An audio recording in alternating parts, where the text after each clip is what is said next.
नमस्कार बच्चों, मेरा नाम है बिलाल और मैं आप सभी का स्वागत करता हूं हमारे आज के एक बहुत ही ज्यादा महत्वपूर्ण से लेक्चर में।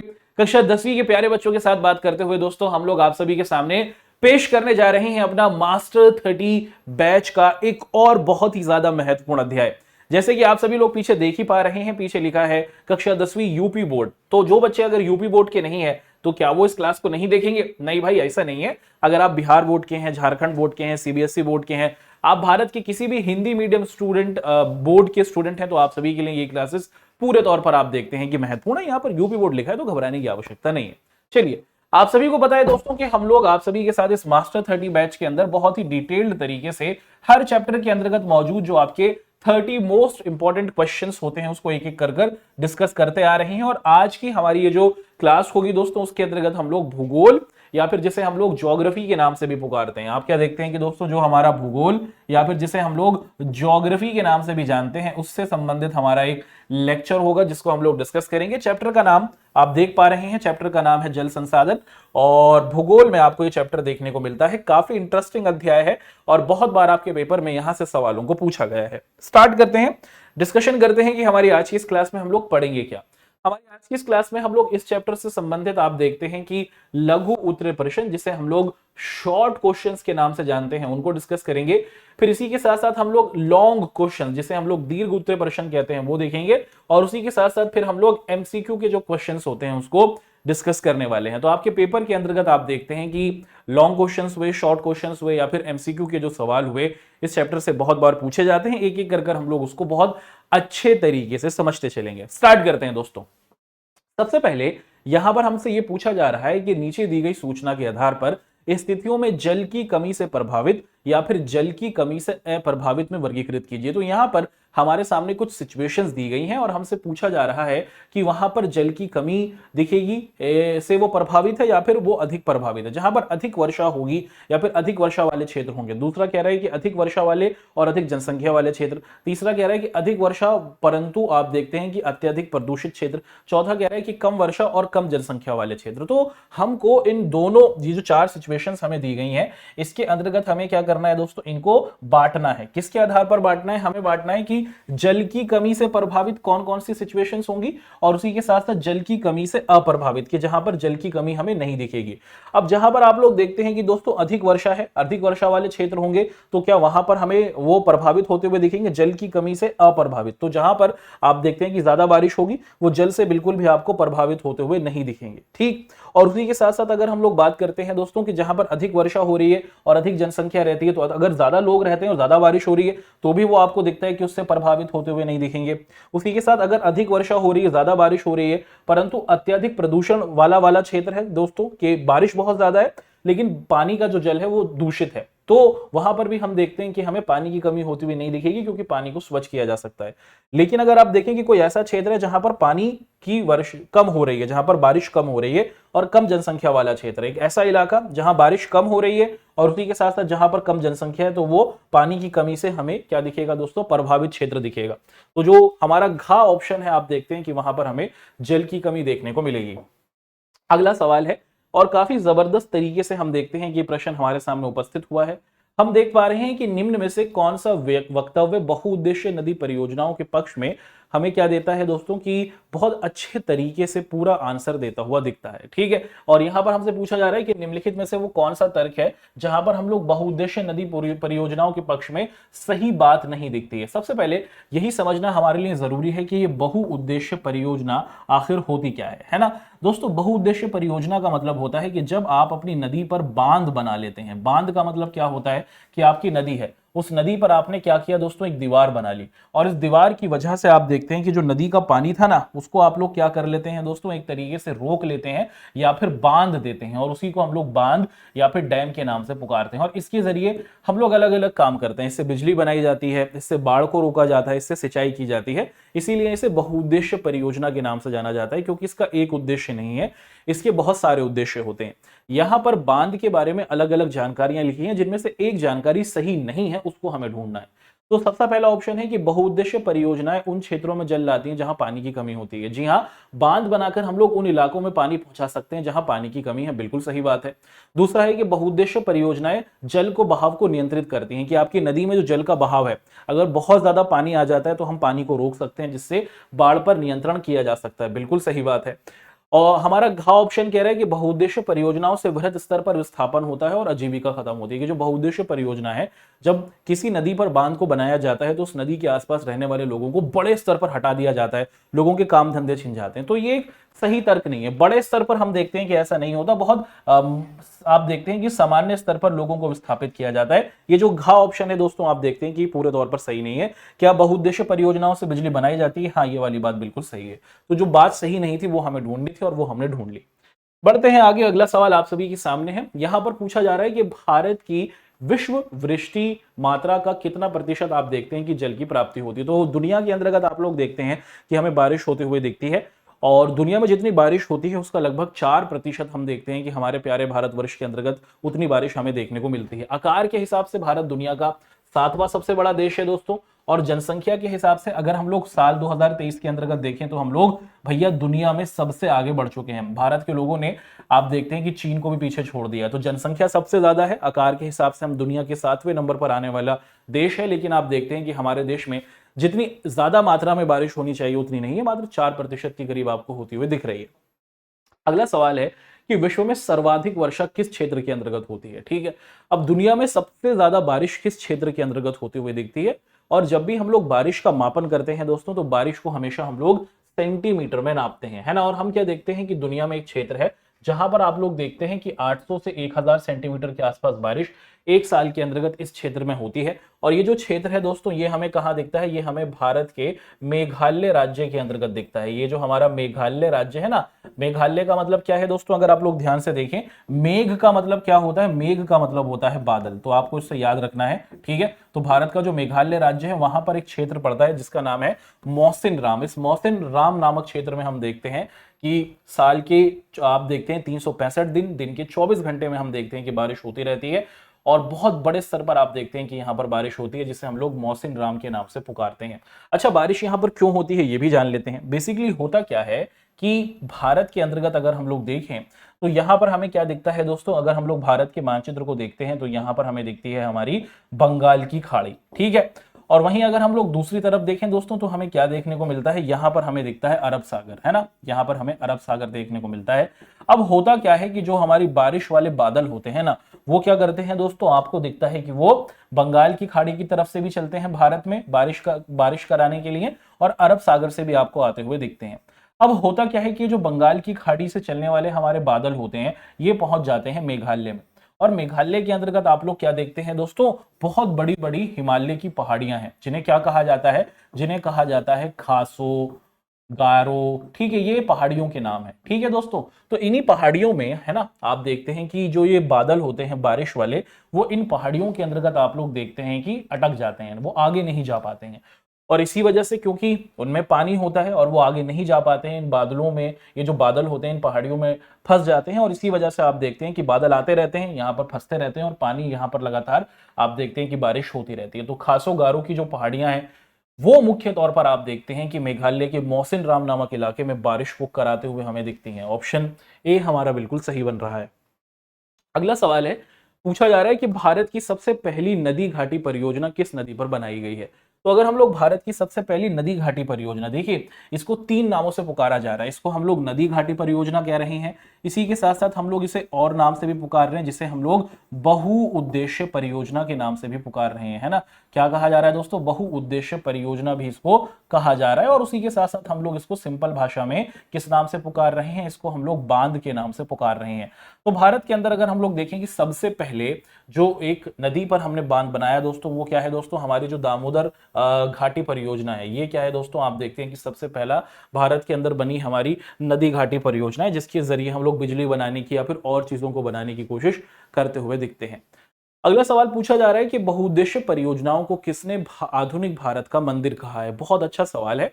हम देखते हैं कि भारत के संदर्भ में, कि भारत में ये जो हमारी बहुउद्देश्य परियोजनाएं होंगी, ये जो हमारे बांध होंगे ना, ये क्या करेंगे, ये भारत को बहुत तेजी के साथ आगे बढ़ाएंगे। और इनको आधुनिक भारत का मंदिर किसके द्वारा कहा गया है, ये आपसे पूछा जा रहा है। काफी महत्वपूर्ण हमारा ये सवाल है। और आप देखते हैं कि दोस्तों इसका जो आंसर है वो है भारत के पहले प्रधानमंत्री पंडित जवाहरलाल नेहरू जी के द्वारा आप देखते हैं कि इस खंड को कहा गया था, इस वक्तव्य को दिया गया था।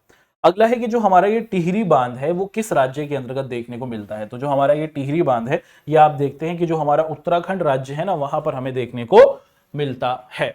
तो अब तक हम लोग इस चैप्टर से संबंधित जो हमारे एमसीक्यू वाले क्वेश्चंस रहे थे उनको डिस्कस कर चुके हैं। अब कुछ हमारे जो शॉर्ट क्वेश्चंस होंगे दोस्तों उसको डिस्कस करते हैं, और फिर हमारे कुछ लॉन्ग क्वेश्चंस होंगे उसको भी डिस्कस करते चलेंगे। स्टार्ट करते हैं। सवाल पूछा जा रहा है कि जल दुर्लभता से क्या तात्पर्य है। ठीक है, देखिए दुर्लभ का मतलब क्या होता है दोस्तों, इसको समझना हमारे लिए बहुत ज्यादा जरूरी है, क्योंकि अगर हमने इस दुर्लभ शब्द को समझ लिया तो इसके अर्थ को हम लोग समझ पाएंगे, है ना। हम लोग ये कहते हैं कि जैसे अगर आप लोग देखें कि जो सोना है ना वो बहुत कीमती है, गोल्ड जिसे हम लोग कहते हैं, वो इतना कीमती क्यों है, क्योंकि उसकी मांग बहुत ज्यादा है लेकिन वो हमारे पास बहुत कम है, वो बहुत दुर्लभ है। तो जब भी किसी चीज की आप देखते हैं कि कमी होती है, जो अगर कोई चीज कम मात्रा में मौजूद होती है तो उसे हम लोग दुर्लभ कहते हैं। और ऐसे ही दोस्तों अगर हम लोग देखते हैं कि पानी की जितनी मांग है उतनी कमी हो जाना, कि पानी की हमारी जितनी मांग है उतना पानी उपस्थित नहीं होना, पानी की कमी का महसूस होना, इसी को हम लोग क्या कहते हैं दोस्तों, इसी को हम लोग जल दुर्लभता के नाम से पुकारते हैं। कि पृथ्वी पर हम देखें कि 70% के करीब आप देखते हैं कि दोस्तों हमारे पास पानी मौजूद है, लेकिन हम लोग ये देखते हैं कि इस पानी को पीने योग्य नहीं है। बहुत कम पानी हम लोग पीने योग्य देखते हैं, 2.5% पानी ही पीने योग्य है। तो अगर हम लोग देखें दोस्तों कि पानी की कमी को अगर हम लोग देखते हैं कि हमारे जो अलग अलग इलाकों में हमें होती हुई दिखती है, उसी को हम लोग जल दुर्लभता के नाम से पुकारते हैं। अगला सवाल पूछा जा रहा है कि जल संसाधनों का संरक्षण क्यों जरूरी है। संरक्षण का मतलब होता है दोस्तों बचाव, है ना, कि हमारे पास जितने भी पानी के संसाधन हैं, आप देखते हैं कि हमारे पास जितने भी पानी के संसाधन हैं, हमारा नदियों में पानी है, हमारा तालाबों में पानी है, कुओं में पानी है ना, हमारी नहरों के अंदर पानी है, झरनों के अंदर पानी है। आखिर इस पानी को हमें सुरक्षित रखने की जरूरत क्यों है, क्योंकि हमने ये देखा कि हमारी पृथ्वी पर पानी तो मौजूद है, लेकिन आप देखते हैं कि ये पानी समुद्र के अंदर है, और ये पानी पूरे तौर पर आप लोग क्या देखते हैं दोस्तों कि लगभग 70% के करीब जो पानी दिख रहा है हमें, हम देख पा रहे हैं कि दोस्तों ये पूरे तौर पर आप देखते हैं कि खारा पानी है, इसका प्रयोग आप और हम बिल्कुल भी नहीं कर सकते। मात्र जो पीने योग्य पानी है दोस्तों वो बहुत ही कम है, जो पृथ्वी पर आप देखते हैं कि मनुष्यों के द्वारा पीने योग्य पानी है वो हमें बहुत कम ही दिखता है, वो मात्र 2.5% के करीब दिख रहा है। तो पानी कम है, पीने वाले लोग ज्यादा हैं, है ना, और हम उस पानी को दूषित भी कर रहे हैं। हमारे घरों से निकलने वाली जो गंदगी है वो पानी में जाती है, फैक्ट्री से निकलने वाली गंदगी आप देखते हैं कि उसी नदी में जाती है, जिससे पानी दूषित होता है। तो हमें कुछ इस तरीके से क्या करना होगा दोस्तों, अपने काम को करना होगा, अपनी फैक्ट्रीज को बनाना होगा, जिससे हमारा स्वास्थ्य खराब ना हो, है ना, हमारी आजीविका, हमारे काम धंधों पर भी किसी प्रकार का कोई फर्क नहीं पड़े, उत्पादन पर भी कोई फर्क नहीं पड़े, और उसी के साथ साथ हम पानी को भी सुरक्षित रखें, क्योंकि जब जल है तो भी हमारा जीवन हमें बनते हुए दिख रहा है।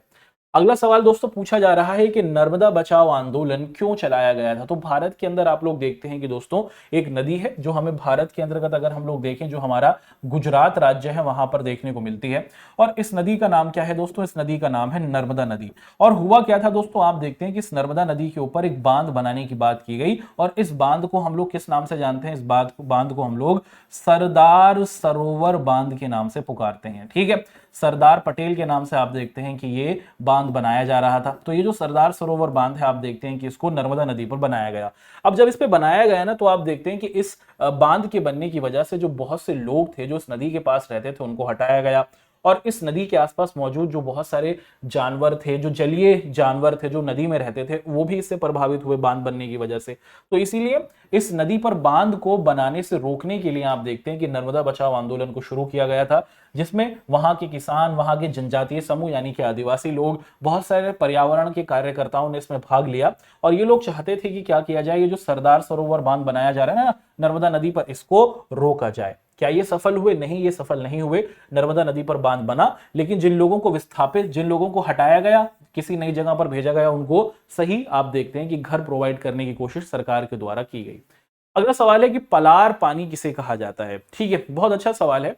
देखिए पलार पानी ये जो शब्द है ये मुख्य तौर पर प्रयोग में लाया जाता है किसके लिए दोस्तों, बारिश से आने वाला जल। तो जो बारिश होती है, बारिश के बाद आप देखते हैं हमें पानी मिलता है, तो जो पानी बारिश के द्वारा प्राप्त होता है उसको राजस्थान के अंदर आप लोग पलार पानी के तौर पर पुकारते हैं, है ना। और ये पानी दोस्तों आप देखते हैं कि पूरे तौर पर शुद्ध होता है, इसे मनुष्य प्रयोग में ला सकते हैं, है ना। अगला सवाल है दोस्तों कि बांस ड्रिप सिंचाई प्रणाली भारत के किन राज्यों के अंतर्गत प्रचलित है। देखिए, नदी के जरिए हम देखते हैं कि अगर कोई नदी बह रही है ना, उस नदी के जरिए हम लोग क्या करते हैं, हम लोग नदी से एक नहर को निकाल लेते हैं और फिर ये नहर आपको दिखता है कि खेत में पानी को पहुंचा देती है। भारत के अधिकतर आप देखते हैं कि राज्यों के अंतर्गत इस तरीके से सिंचाई की जाती है, लेकिन कुछ इलाकों के अंदर हम लोग क्या करते हैं, हम नहरें नहीं बनाते, बल्कि आप देखते हैं कि अगर नदी है या फिर आप देखते हैं कि कोई झरना है जहां से पानी निकल रहा है, तो वहां पर क्या किया जाता है दोस्तों, आप देखते हैं कि बांस जो होता है उसको बिछा दिया जाता है और इसी बांस में आप देखते हैं कि जो पानी होता है वो आपको आगे बढ़ता हुआ दिखता है और फिर वो हमें खेत में आता हुआ दिखता है। ये जो बांस ड्रिप प्रणाली है, ये भारत में मेघालय राज्य के अंदर सिंचाई के लिए प्रयोग में लाती हुई दिखती है। अगला सवाल है कि भारत के किस राज्य में हम देखते हैं कि छत वर्षा जल संग्रहण, यानी कि जब भी बारिश का पानी आए तो उसको संरक्षित करना जरूरी है। कि आपको अपने घर के ऊपर आप देखते हैं कि जब भी भारत के इस राज्य में कोई भवन बनता है, कोई घर बनता है, चाहे प्राइवेट इमारत बने, आपका घर बने या फिर कोई सरकारी इमारत बने, तो आपको बारिश के पानी को बनाने के लिए वाटर हार्वेस्टिंग सिस्टम करना होगा। आपको अपनी छतों पर पाइप लगाने होंगे जिससे बारिश का पानी बनाया जा सके। तो भारत का जो तमिलनाडु राज्य है वहां पर यह अनिवार्य है कि आप क्या करेंगे दोस्तों, अपने घर के अंदर वर्षा जल संग्रहण को लगाएंगे। अगला सवाल है कि नीचे, हाँ, इस प्रश्न को हम लोग कर चुके हैं दोस्तों शुरुआत के अंतर्गत ही, ठीक। अगला है कि जल संरक्षण प्रबंधन क्यों जरूरी है। अब बहुत अच्छा सवाल है, पूछा हमसे ये जा रहा है कि हमें मुख्य तौर पर ये जो हमारा जल संरक्षण है, आखिर इसके करने की वजह क्यों है, हमें क्यों जरूरत है कि हम जल को सुरक्षित रखें या फिर जल को बचाएं। आप सभी को पता है कि जो हमारा पानी है दोस्तों वो बहुत ही सीमित है, बहुत कम पानी है जिसे हम लोग पीने के तौर पर प्रयोग में ला सकते हैं। तो पानी पीने के लिए बहुत कम है, लोग बहुत ज्यादा हैं, और हम क्या कर रहे हैं, ये जो हमारा शुद्ध पानी है जिसे हम लोग प्रयोग में ला सकते हैं, इसको दूषित करते आ रहे हैं। हमारे बहुत से जो क्रियाकलाप हैं, है ना, आप क्या देखते हैं कि जो मानवीय क्रियाकलाप है उसके जरिए हमने क्या किया है, हमारी फैक्ट्री से निकलने वाली जितनी भी गंदगी है, कूड़ा कचरा है, उससे हमने अपने जल को प्रदूषित कर दिया है। इसकी वजह से बहुत सारी समस्याएं, बीमारियां हमें क्या दिखती हैं, आती हुई दिखती हैं। और इन बीमारियों से बचने के लिए मुख्य तौर पर यह जरूरी है कि हम जल को संरक्षित करें, हम अपने उद्योगों से निकलने वाले कचरे को पानी में ना डालें। हमारा हर एक काम पानी पर ही टिका हुआ है, हमारा जीवन हुआ, हमारा खाना बनना हुआ, हमारा रहन सहन हुआ, हमारी कृषि हुई, हर एक चीज पानी पर टिकी हुई है। मानव का अस्तित्व ही नहीं रहेगा अगर पानी सुरक्षित नहीं रहेगा। तो मानव को अपने अस्तित्व को बचाए रखने के लिए ये जरूरी है कि वो सही तरीके से पानी का प्रयोग करे। अगला सवाल है कि जल की खराब गुणवत्ता के क्या क्या कारण हो सकते हैं, कि आखिर पानी खराब क्यों होता है, जल की क्वालिटी हमें खराब होती हुई क्यों दिखती है। हमारे घरों से निकलने वाला जो कूड़ा कचरा हुआ, अगर वो सीधे ही नदियों में डाल दिया जाता है, फैक्ट्री से निकलने वाला आप देखते हैं कि जो अपशिष्ट पदार्थ है, केमिकल्स हैं, जब वो नदियों में डाल दिए जाते हैं तो उससे हम लोग क्या देखते हैं दोस्तों, कि उससे हमारा जो पूरा का पूरा आप देखते हैं कि जो नदी है, पानी है, उसकी जो गुणवत्ता हमें खराब होती हुई दिखती है। जो केमिकल्स हमें खाद के तौर पर दिखते हैं, अगर वो भी पानी में मिला दिए जाते हैं तो उससे भी जल प्रदूषित होता हुआ दिखता है। तो मुख्य तौर पर मानव के क्रियाकलापों के द्वारा ही हमें ये सभी कार्य करते हुए दिखते हैं, है ना। अगला सवाल है कि जल संसाधनों के अतिशोषण और कुप्रबंधन का क्या प्रभाव हुआ। देखिए, मानव ने अपने जीवन को बेहतर करने के लिए, मानव ने अपना विकास करने के लिए मुख्य तौर पर आप देखते हैं कि क्या किया दोस्तों, उद्योगों को बनाया, फैक्ट्रीज को लगाया। और इन फैक्ट्रीज के लगाने के बाद आप देखते हैं कि क्या हुआ, इन फैक्ट्रीज के लगाने के बाद बड़े तौर पर मनुष्य ने अपने जीवन को बेहतर कर लिया, लेकिन हमने अपने पर्यावरण को भी दूषित किया। हमने अपनी नदियों को, नालों को, तालाबों को बहुत ज्यादा आप देखते हैं कि पीने योग्य नहीं छोड़ा और उनको दूषित कर दिया है ना। और इससे आप लोग देखते हैं कि इससे बहुत खतरनाक परिणाम देखने को मिलते हैं, लोगों के सामने बहुत ज्यादा परेशानियां हमें होती हुई दिख रही हैं। तो अगर हमें इनको बचाना है ना, कि दोस्तों कि हमने अपने विकास के लिए पूरे तौर पर जो हमारा प्रबंधन था ना उसको प्रभावित कर दिया।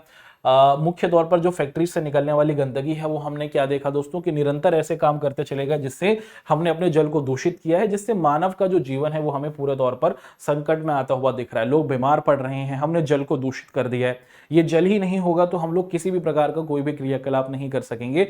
तो मानव की महत्वाकांक्षा ने, हमने अपने विकास को प्राप्त करने के लिए, अपने जीवन को बेहतर करने के लिए आप देखते हैं कि अपने ही जीवन को समाप्त करने की कहीं ना कहीं कोशिश कर डाली है ना।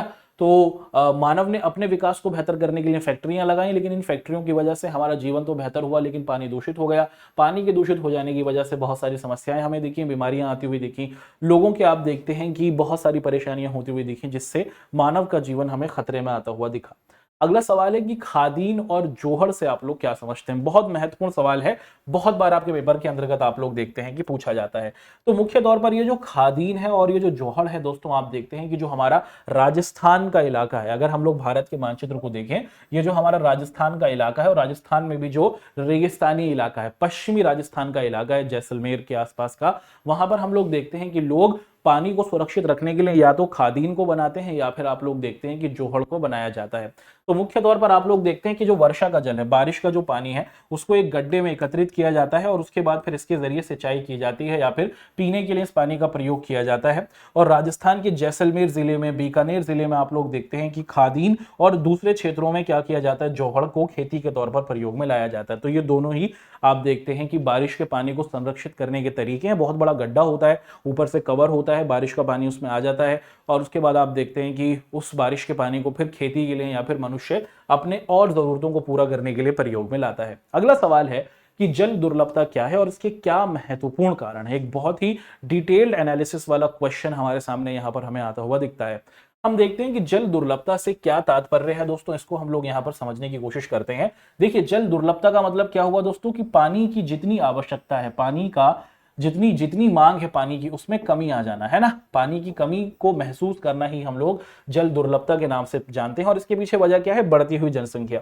जैसे कि आप सभी को पता है कि हमारी जनसंख्या धीरे धीरे बढ़ती जा रही है। भारत की नहीं, पूरी दुनिया की जनसंख्या हमें बढ़ती हुई दिख रही है। और पानी जो है दोस्तों, आप देखते हैं कि मात्र 2.5% है। पीने योग्य पानी इतना ही है, लेकिन लोग बढ़ते जा रहे हैं। तो लोगों की बढ़ने की वजह से अब लोग ज्यादा बढ़ रहे हैं, तो आपको दिखता है कि वो ज्यादा पानी पिएंगे, ज्यादा पानी को इस्तेमाल करेंगे, तो जनसंख्या बढ़ती जा रही है और लोग आप देखते हैं कि बढ़ते जा रहे हैं और पानी हमारा उतना ही है। इसी वजह से हम लोग देखते हैं कि हर व्यक्ति तक पानी पहुंचाना संभव नहीं हो पा रहा और इसी वजह से हमें क्या दिखता है दोस्तों, हमें पानी की कमी होती हुई दिख रही है। उसी के साथ हम देखते हैं कि जल का असमान वितरण। अगर हम लोग देखें भारत के संदर्भ में ही, तो जो बारिश है या फिर जो पानी का बंटवारा है वो हमें असमान तरीके से होता हुआ दिखता है। अगर हम लोग बात करते हैं मेघालय राज्य की, तो यहाँ पर हमें दिखता है दोस्तों कि 800 सेंटीमीटर, 400-600 सेंटीमीटर के आसपास की बारिश हमें होती हुई दिख रही है। तो बड़े स्तर पर आप लोग देखते हैं कि मेघालय के मौसिन राम में बहुत बारिश हो रही है। वहीं एक ही देश के अंदर अगर हम लोग देखें कि जो हमारा राजस्थान का एरिया है या फिर अगर आप लोग गुजरात के एरिया की बात करते हैं, तो इन राज्यों के अंदर आप देखते हैं कि बहुत कम बारिश हो रही है, सूखा भी यहाँ पर पड़ते हुए हमें दिख रहा है। ऐसे अगर हम लोग महाराष्ट्र राज्य की बात करें तो यहाँ पर भी हमें सूखा पड़ता हुआ दिखता है, यानी कि पानी कमी होते हुए दिखती है। तो पानी का भी बंटवारा सही तरीके से नहीं है और इसीलिए कुछ इलाकों में पानी की दुर्लभता या फिर कमी होती हुई दिखती है। उसी के साथ निजी कुएं या फिर नलकूप, बहुत से लोगों ने क्या किया है दोस्तों, अपने फायदे के लिए अपने पैसे से क्या किया है, बहुत सारे कुएं लगा लिए। आपने भी अपने घर के आसपास, अपने मोहल्लों के अंदर देखा होगा कि लोगों ने हैंडपंप्स को लगा रखा है। सरकार के द्वारा भी हैंडपंप्स को लगाया जाता है या फिर आप खुद भी ये जो हमारा नलकूप होता है, हैंडपंप होता है, जिसे बर्मा कहा जाता है, इसे लगा सकते हैं। अब जब आप क्या करते हैं, हैंडपंप को लगाते हैं, तो हैंडपंप मुख्य तौर पर हमारी जो जमीन के अंदर मौजूद पानी होता है, जिसे हम लोग भूमिगत जल कहते हैं, उसको खींचता है। जब सभी लोगों ने पानी के हैंडपंप को लगाना शुरू कर दिया, तो इससे धीरे धीरे जो जमीन का आप देखते हैं कि जो पानी था वो नीचे चला गया और उसी के साथ साथ फिर हमें क्या दिखता है दोस्तों, फिर हमें पानी की कमी महसूस होते हुए दिखती है ना, कि पहले पानी आसानी से मिल जाता था और बाद में बहुत गहरी खुदाई करनी पड़ती है। अगला बिंदु है दोस्तों औद्योगिकरण, के मनुष्य ने अपने विकास के लिए बड़े स्तर पर उद्योगों को खोला, कारखानों को खोला, फैक्ट्रियों को खोला। और इन फैक्ट्रियों और कारखानों को खोलने की वजह से आप लोग देखते हैं कि हाँ, हमने बड़ी बड़ी वस्तुओं को बना लिया, चीजों को बना लिया, लोगों ने पैसे को कमाया। लेकिन आप क्या देखते हैं कि दोस्तों, हमें फैक्ट्री के अंदर जरूरत होती है पानी की, और जो पानी हमारे पीने के लिए था, है ना, उस पानी को आप लोग देखते हैं कि जब फैक्ट्री में यूज किया गया तो फिर आप देखते हैं कि अब हमें फिर पानी की किल्लत होती हुई दिखी। एक तो वैसे ही पीने योग्य पानी बहुत कम है, और जब वही पानी हमें फैक्ट्रियों में प्रयोग होते हुए दिखा तो लोगों के सामने पानी की दुर्लभता या फिर जल की दुर्लभता हमें आती हुई दिखी। अगला सवाल है कि बहुउद्देश्य परियोजनाओं से होने वाले लाभ और हानियों की हमें तुलना करनी है। हमें यह बताना होगा कि जितने भी हमारे बांध होते हैं, आखिर इन बांधों से हमें क्या क्या लाभ होते हुए दिखते हैं या फिर क्या क्या हानियां होती हुई दिखती हैं, ये हमें डिस्कस करना है। तो सबसे पहले हम लोग देखते हैं कि जब हम लोग किसी नदी के ऊपर, आप देखते हैं कि दोस्तों कोई नदी बह रही है और इस नदी के ऊपर आप देखते हैं कि इसमें पानी मौजूद है। जब कोई बांध बना दिया जाता है, कोई दीवार बना दी जाती है और पानी को रोका जाता है, तो इसके बहुत ज्यादा फायदे होते हैं। इससे बाढ़ को नियंत्रित किया जा सकता है, इससे बिजली बनाई जाती है ना। इसी के साथ हम लोग क्या करते हैं, पानी को रोककर नहरों की मदद से खेतों में सिंचाई करा सकते हैं। यहाँ पर आसानी से मछलियों को पाला जा सकता है, पकड़ा जा सकता है। तो इसके ये कुछ बहुत ज्यादा हमें फायदे दिखते हैं। तो जैसे कुछ फायदे हैं, ऐसे ही कुछ नुकसान भी हमें देखने को मिलते हैं, है ना। तो दोस्तों, फायदों के तौर पर हमने क्या देखा कि इसके जरिए हम लोग सिंचाई कर रहे हैं, अलग अलग काम कर रहे हैं, लोग बांध के पास बैठकर मनोरंजन की चीजों को देखते हैं, है ना। लोगों के घर तक आसानी से पानी पहुंच जाता है और मछली पकड़ना यहाँ पर बहुत आसान हो जाता है, सिंचाई लोगों को मिल जाती है। तो ये तो कुछ इसके आपको लाभ होते हुए दिखे। अब हम लोग क्या कर लेते हैं दोस्तों, कुछ हानियों को यहाँ पर समझने की कोशिश करते हैं। तो हानियां दोस्तों हमें क्या दिखती है, मुख्य तौर पर अगर हम लोग देखें कि जब हम लोग किसी नदी पर, है ना दोस्तों, ये हमारी अगर नदी बहती हुई हमें दिख रही है और इस नदी के अंदर आपको पानी दिख रहा है, और इस नदी पर जब हम लोग बांध को बना लेते हैं और उसके जरिए हम लोग पानी को रोकते हैं और बहुत कम सीमित मात्रा में, बहुत सीमित मात्रा में जब हम पानी को आगे भेजते हैं, तो इससे आप लोग देखते हैं कि पानी एक जगह पर जमा हो जाता है, स्टोर जमा हो जाता है, जिससे आप लोग देखते हैं कि जमीन पर बहुत ज्यादा भार पड़ता है और जिसकी वजह से आप लोग देखते हैं कि भूकंप आ जाता है। तो जब बड़े बड़े बांध बनाए जाते हैं तो पानी की एक जगह इकट्ठा होने से भूकंप हमें आता हुआ दिखता है। उसी के साथ जब हम पानी को बहने से रोक देते हैं, पानी का अपने बहने का एक तरीका है, पानी का अपना एक बहाव है, लेकिन जब हम नदी में क्या करते हैं, बांध बना देते हैं, तो पानी का जो प्राकृतिक बहाव होता है उसे रोक देते हैं। और इस प्राकृतिक बहाव के रोक जाने से नदी के अंदर मौजूद जो जानवर होते हैं उनका जीवन बहुत ज्यादा प्रभावित होता है।